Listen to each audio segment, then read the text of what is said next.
Assalamualaikum warahmatullahi wabarakatuh. Perkenalkan, nama saya Darima Melati. Saya akan menjelaskan materi yang berjudul surat menyurat. Yang pertama, saya akan menjelaskan definisi surat. Surat adalah pernyataan tertulis yang dibuat dengan tujuan untuk menyampaikan informasi kepada pihak lain, sekaligus sebagai alat komunikasi tertulis yang menyangkut kepentingan tugas dan kegiatan instansi maupun kepentingan pribadi.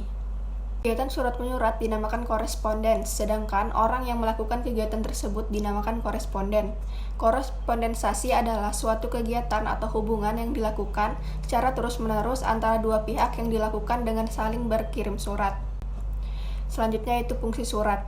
Yang pertama sebagai alat komunikasi, yang kedua tanda bukti tertulis yang autentik, misalnya surat perjanjian. Yang ketiga, alat pengingat atau berpikir bila mana diperlukan, misalnya surat yang telah diarsipkan. Yang keempat, dokumentasi historis, misalnya surat dalam arsip lama yang digali kembali untuk mengetahui perkembangan masa lampau.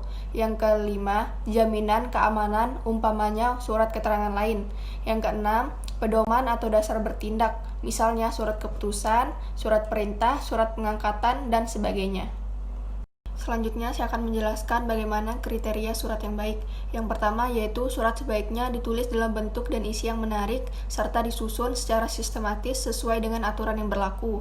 Yang kedua, surat sebaiknya disusun secara sederhana dan tidak terlalu panjang.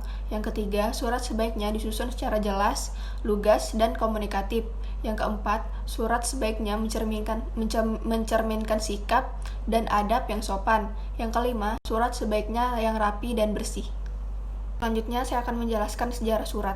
Berdasarkan sejarah, surat ada ketika manusia menemukan simbol dan tulisan.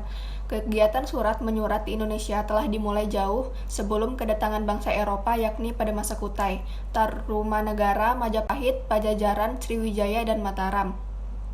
Kegiatan surat menyurat modern berkembang ketika kedatangan bangsa Eropa ke Indonesia. Kegiatan pos semakin lancar setelah pembuatan jalan raya pos dari Anyer sampai Panurakan sepanjang 1000 km pada tahun 1809. Penggagasaan Parongko yang dipelopori oleh Inggris pada tahun 1840 membuka zaman baru dalam bidang pertarifan pos. Belanda yang pada saat itu menduduki Indonesia mengikuti jejak Inggris membuat perangko yang bergambar Raja William III di tahun 1852. Selanjutnya, saya akan menjelaskan jenis surat. Surat digolongkan menjadi 3, yaitu surat pribadi, surat dinas, dan surat niaga. Apabila ditinjau dari segi bentuk, isi, dan bahasanya, pada materi ini akan dibahas 3 jenis surat. Yang pertama yaitu surat pribadi. Surat pribadi adalah surat yang digunakan kepentingan pribadi. Surat ini digunakan untuk sesama teman atau keluarga. Ciri-ciri surat pribadi yaitu tidak menggunakan kop surat, tidak ada nomor surat, salam pembuka dan penutupnya bervariasi, penggunaan bahasa bebas, format suratnya bebas. Yang kedua yaitu surat resmi atau surat dinas. Surat resmi adalah surat yang dikeluarkan oleh instansi pemerintah atau swasta yang ditunjukkan kepada instansi lain maupun perorangan untuk kepentingan kedinasan dan administrasi pemerintahan. Fungsi dari surat ini bisa sebagai dokumen bukti tertulis, alat pengingat berkaitan fungsinya dengan arsip dan pedoman kerja dalam bentuk surat keputusan dan surat instruksi. Yang ketiga yaitu surat niaga. Surat niaga digunakan bagi badan yang menyelenggarakan kegiatan usaha niaga seperti industri dan usaha jasa. Surat ini sangat berguna dalam membangun hubungan dengan pihak luar sehingga disusun dengan baik. Surat niaga terdiri atas surat jual beli, kwitansi, dan perdagangan. Yang keempat, surat lamaran. Surat dari seseorang yang memerlukan pekerjaan kepada orang atau pejabat yang dapat memberikan pekerjaan atau jabatan. Biasanya bersifat formal atau resmi.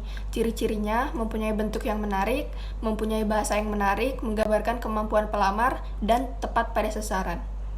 Yang kelima yaitu surat dinas. Surat resmi yang dibuat oleh sebuah instansi atau lembaga dengan tujuan untuk keperluan dinas. Isinya berupa urusan seperti penyampaian pengumuman, pemberjam, suatu izin, pemberian tugas, dan lain-lain. Ciri-ciri surat dinas yang pertama yaitu menggunakan kop surat apabila dikeluarkan organisasi. Yang kedua ada nomor surat, lampiran perihal, menggunakan salam pembuka yang lazim, penggunaan ragam bahasa resmi, menyertakan cap atau stempel dari lembaga resmi, ada aturan format baku.